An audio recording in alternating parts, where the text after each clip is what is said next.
Assalamualaikum warahmatullahi wabarakatuh.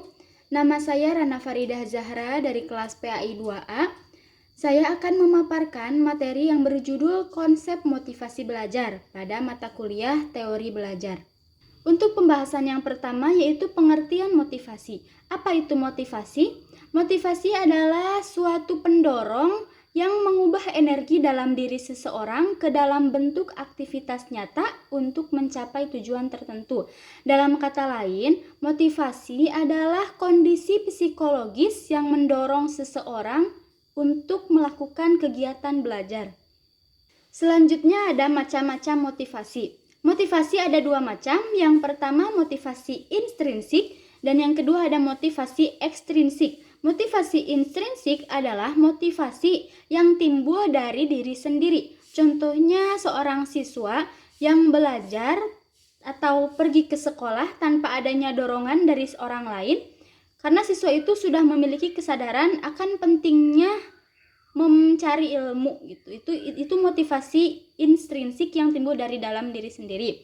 Yang kedua ada motivasi ekstrinsik. Motivasi ekstrinsik itu motivasi yang muncul, yang timbul dari orang lain. Contohnya seorang siswa yang pergi ke sekolah hanya karena takut dimarahi oleh ibunya, atau seorang siswa yang pergi sekolah hanya untuk mendapatkan hadiah atau imbalan dari kedua orang tuanya. Itu motivasi ekstrinsik yang timbul dari orang lain.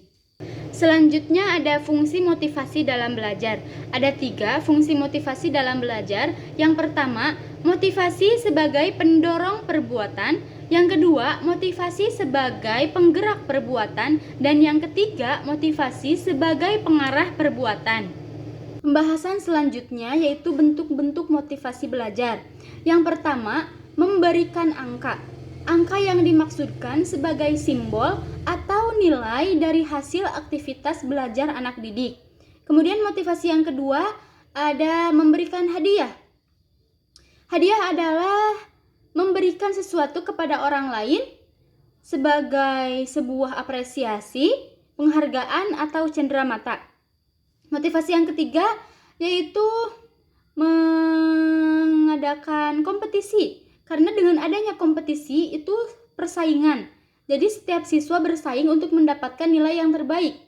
Jadi lebih bersemangat dalam mencapai nilai baiknya. Kemudian motivasi yang keempat ada memberikan ulangan. Karena dengan adanya ulangan, siswa atau anak didik, peserta didik lebih giat dalam belajarnya karena akan menghadapi ulangan. Jadi ulangan bisa termasuk motivasi belajar juga.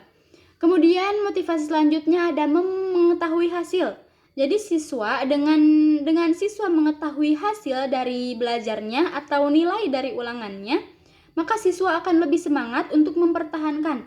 Contohnya si siswa mendapatkan nilai yang baik, maka siswa akan semangat untuk mempertahankan nilai baik tersebut.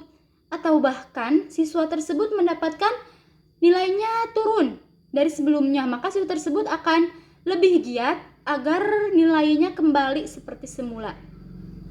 Kemudian motivasi selanjutnya yaitu memberikan pujian. Karena dengan adanya pujian, maka peserta didik akan lebih termotivasi karena dipuji, maka lebih semangat dalam belajarnya. Kemudian motivasi yang terakhir ada hukuman. Dengan adanya hukuman, maka peserta didik akan lebih fokus karena takut dihukum, akan lebih nurut kepada ibu gurunya karena takut dihukum. Untuk pembahasan yang terakhir yaitu upaya meningkatkan motivasi belajar. Ada 4 upaya dalam meningkatkan motivasi belajar. Yang pertama, mengoptimalkan penerapan prinsip-prinsip belajar. Yang kedua, mengoptimalkan unsur